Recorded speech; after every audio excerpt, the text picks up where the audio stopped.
The Entrepreneurial Creed brings an innovative-minded perspective to the hunt and the possible end to which monsters as resources can be turned. The Entrepreneurial Toolbox includes everything from proprietary monster hunting protocols to experimental technologies to strange derivatives of supernatural regions. Entrepreneurial hunters may even use product-style R&D to address the threats posed by supernatural creatures.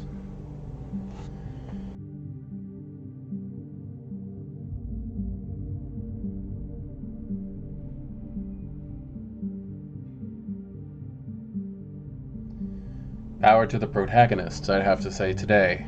We are going to be going over the Entrepreneurial Hunter today, which is actually a very interesting faction of Hunter in the World of Darkness for 5th edition. When they made Hunter the Reckoning, they completely broke out of the mold of what it was before. In old editions, Hunter the Reckoning just had all of this magic and insane ability that had no place really for when you were trying to play a human.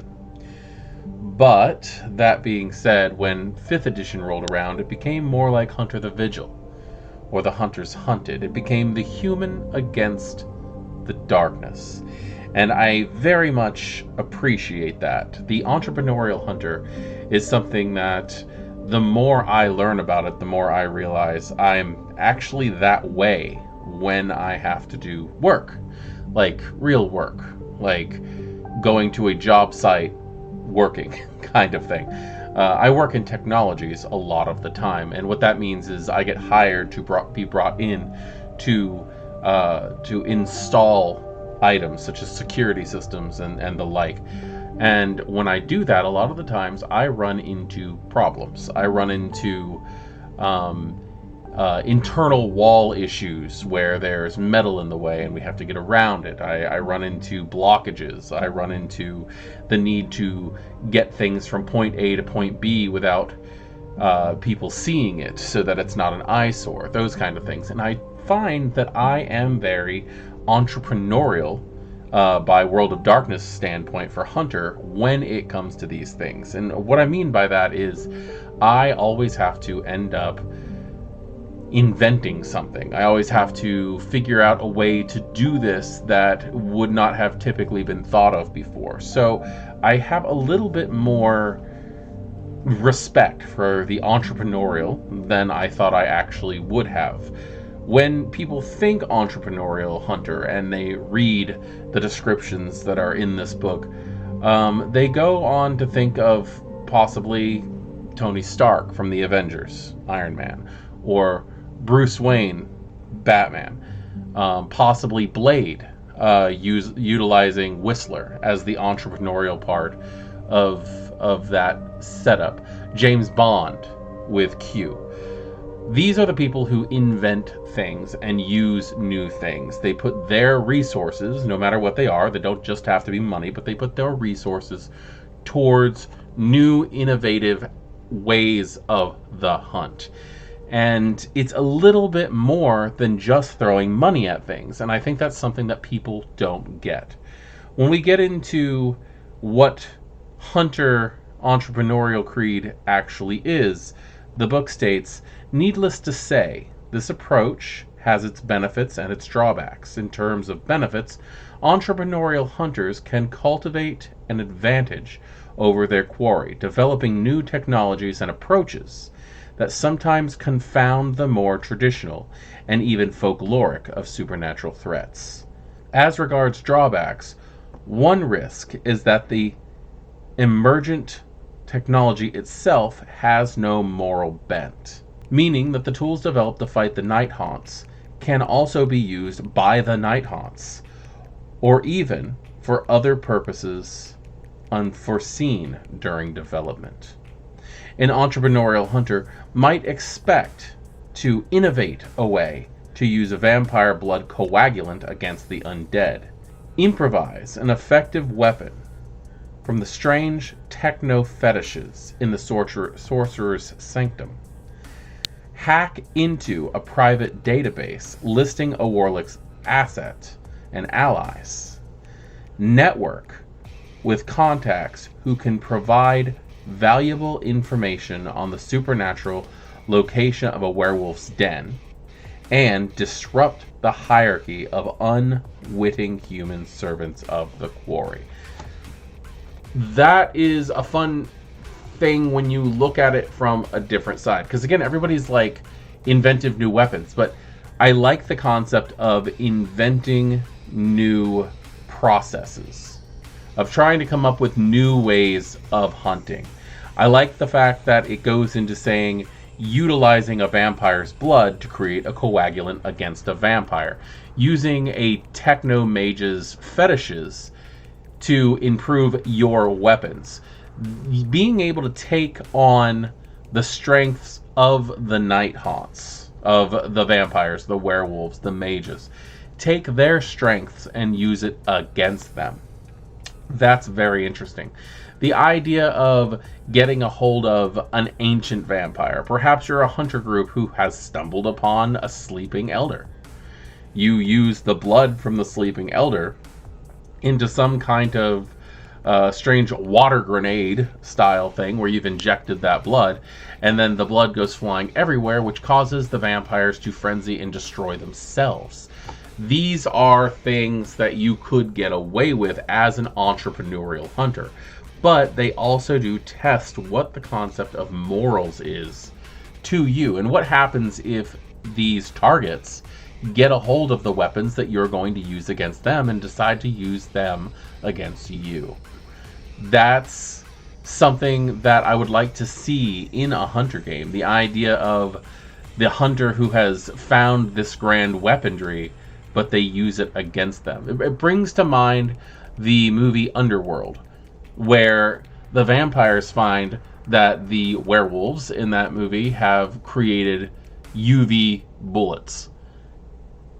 The concept is just flippin' ridiculous. The idea of having UV bullets is just dumb. But there's also the whole, just, it's a game. And there's no reason why you shouldn't allow that kind of stuff if you're going to be a little less involved in reality. The liquid silver nitrate that was inside the bullets also that the vampires used to hunt the werewolves comes to mind with that one. But with these, you have to be the MacGyver. Not just the MacGyver as in you're inventing the things, but also trying to think of new ways to handle things.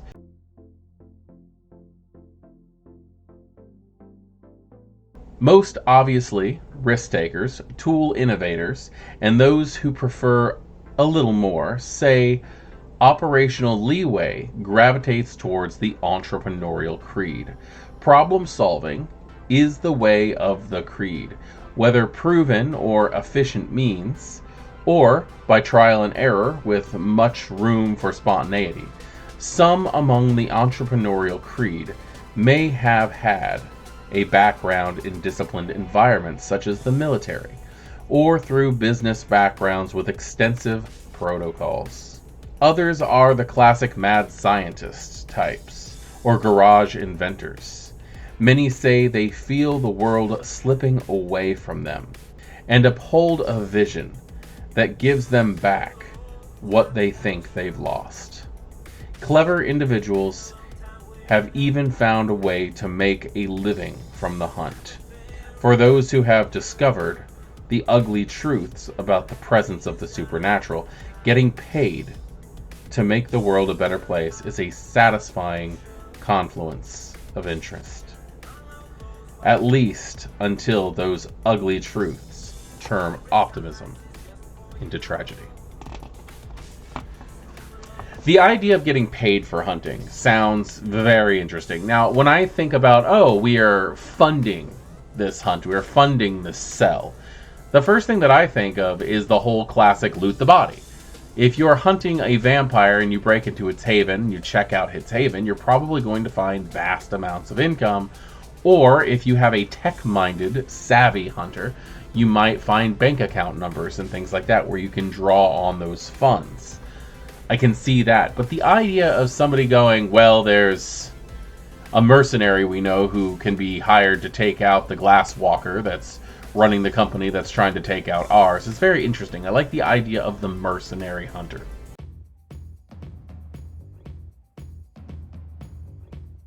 Entrepreneurial hunters may go into hunts with the intention to capture or even observe rather than kill, except in cases where they're dealing with known murderous entities. Part of the opportunity-seeking nature of an entrepreneurial hunt is to come back with some critical resource that can be subject to experimentation. This, in turn, leads to specialized equipment that can aid in the conflict, or even into the product that could be synthesized or reproduced and sold. This might be something straightforward, such as silver bullets, or something as subjective as protective amulets to whatever benefits the entrepreneurial considers justifiable to group cost. Hunter companies with entrepreneurial members may employ untested approaches. In some cases, those hunters don't know they're being risky. In fact, in some cells, hunters must improvise because no actual playbook exists, and any experience at all becomes a literal lifesaver. Unfortunately, it also makes the outcome unpredictable. When someone orders a pizza from a pizzeria, they generally get a pizza. When someone orders an exorcism from a struggling entrepreneurial cell, they may get a catastrophe. The idea of catching what you're hunting is something that has come up many times in games that I have played. I've played a vampire who's gone on a werewolf hunt and brought a decommissioned, we'll put it that way, werewolf back. I was playing as Mitzi, and I was able to utilize it to try to do something with it, test its weaknesses. And that's what an entrepreneurial hunter is going to do. These are going to be the individuals who are like, okay, we caught the vampire, it's staked, get it back to my lab, and then we're going to chain it down, unstake it, and test all the old folklore, the garlic, the silver, the everything. Those are important in your starting out stages of the hunt. When a hunter finds out that vampires have various clans that they can be separated into that all have a variety of weakness, then you're going to have to start trying to figure out what those weaknesses are and how you can tell those clans apart. Same thing for werewolves and tribes. Same thing for wraiths and their legions. There's so many different things that can change what you're doing as an entrepreneurial hunter that being able to get a live specimen to experiment on can be one of the more breakthrough things that will cause future hunts to go smoothly.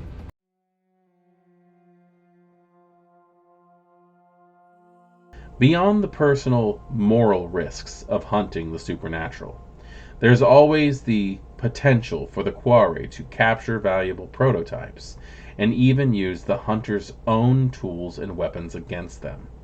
The entrepreneurial hunter relies greatly on the gadgets, kitbashes, gear, and weapons. So not only does putting one in the hands of the enemy deprive the hunter of it, it may well add to the capacity of the quarry, if the monster can figure out how to use it. The capture approach is a risky proposition, as it potentially exposes hunters to a malignant power of the supernatural quarry. A destroyed vampire can't bogart one's minds, but who knows how an imprisoned vampire might be able to do it, whether they're looking into one's eyes or making one an emotional captive by force of personality, or just using some blood-cursed nastiness to boil one's eyes out of their head, to say nothing of moving faster, hitting harder, and being tougher than the hunter themselves. Hunters face dangers. That's what hunters do. And there are, as it was saying towards the end of that section in the book here, that there is the physical advantages that the supernatural have over the soft, fleshy humans that they fight. Vampires have their potence, their celerity, and their fortitude, which can make hunting them nearly impossible unless you can outthink them. Werewolves have the ability to grow twice their normal size, and grow horrible claws, and have a healing factor that rivals Deadpool. There is no telling exactly what you are going to be dealing with when you're dealing with a supernatural, and the dangers are insane. Now magnify that by 100. If you've created a special type of gun that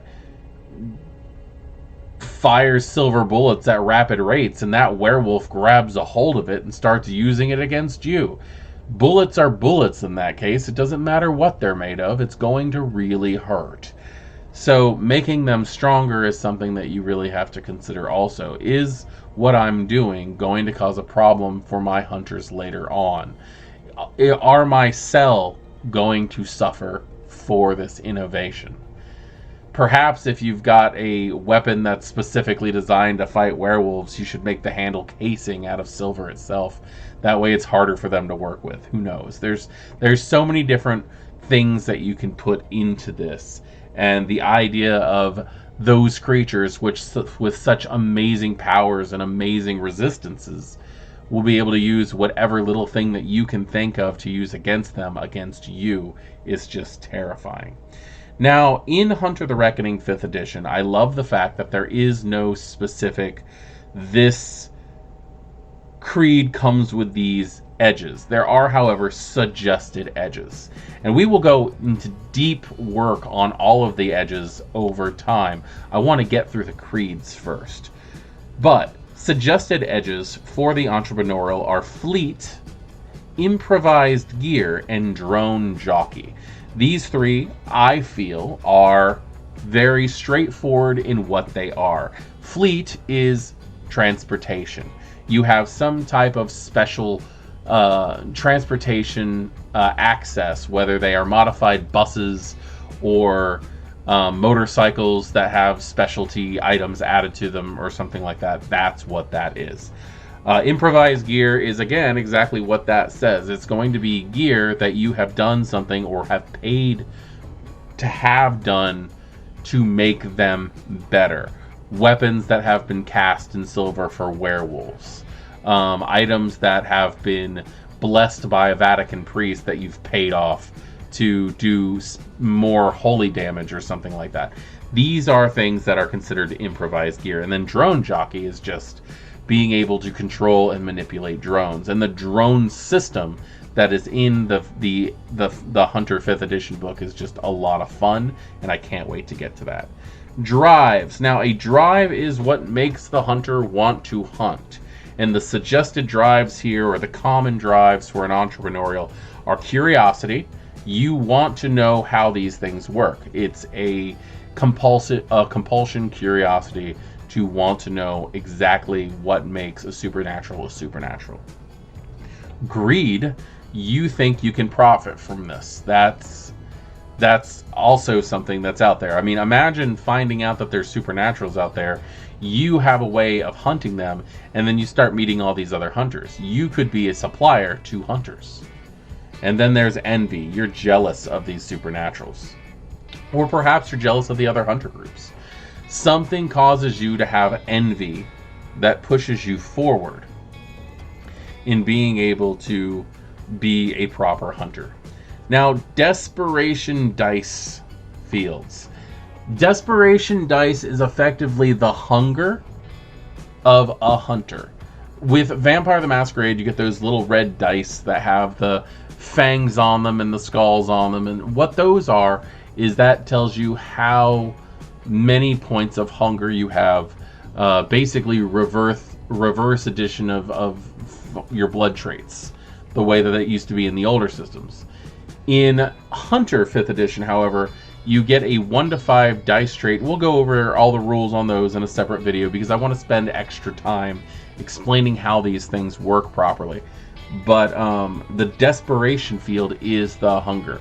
It works more kind of like a adrenaline rush. You are in a specific situation that is causing you stress, which could cause you to work harder in a fashion where you do better, or you work harder in a fashion where you screw things up.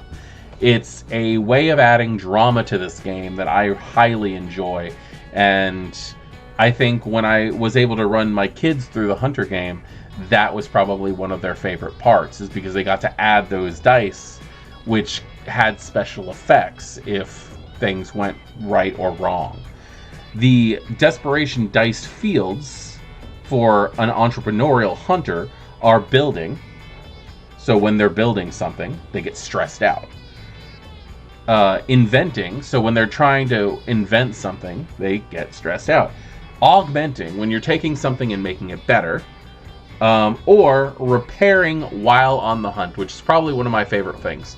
If something gets broken and you have to fix it on the hunt, that makes a lot of sense.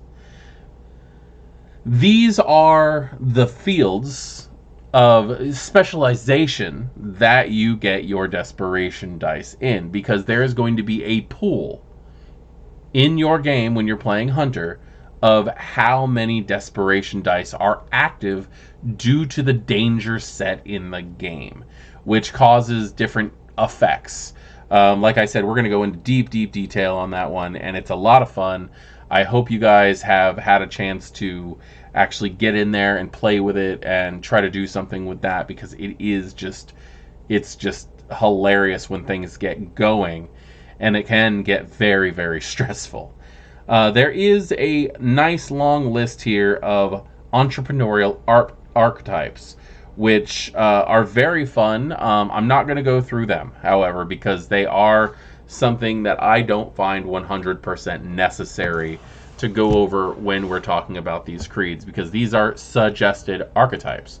I think that you guys have a better chance of coming up with something that you are going to want to play, that you are going to be able to portray better, that is not going to be affected by what World of Darkness has at there. Typically, when I see those archetypes listed in these books, I see that as my duty as a storyteller to try to create a couple of SPCs dedicated to those archetypes, so that there's something for the players to kind of bounce off of here and there. And that's very strong when it comes in the game that I run quite often, Vampire, where we run into other vampires over time. I can see after a little while running into other hunter cells, possibly teaming up with them, finding out that they don't have the proper or the right moral structure to be comfortable running around with. But that's what I think archetypes are for. So by all means, read them. If you want to play them, play them. I've definitely seen some amazing gameplay done where players have taken those archetypes and turned them into what they want to play. I tend to want to see people create their own things. That being said, that is what the Entrepreneurial Hunter Creed is. And as I've said before, I see the creeds as more of, comparing to Vampire the Masquerade, as predator types rather than clans. This is the style that you choose to hunt in, that you are the most capable, most comfortable in hunting in. And that doesn't mean that you can't be an entrepreneurial hunter who has high faith. That doesn't mean that you can't do investigative hunting with an entrepreneurial bend. And the reason I say that is because when it comes to the edges, which reflect more on the style of hunting that a person has when they're actually out on the field, you can take anything.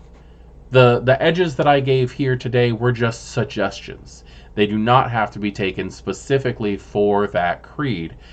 And the way that it's put out there makes it so that you really can just stretch out and play the kind of hunter you want to play.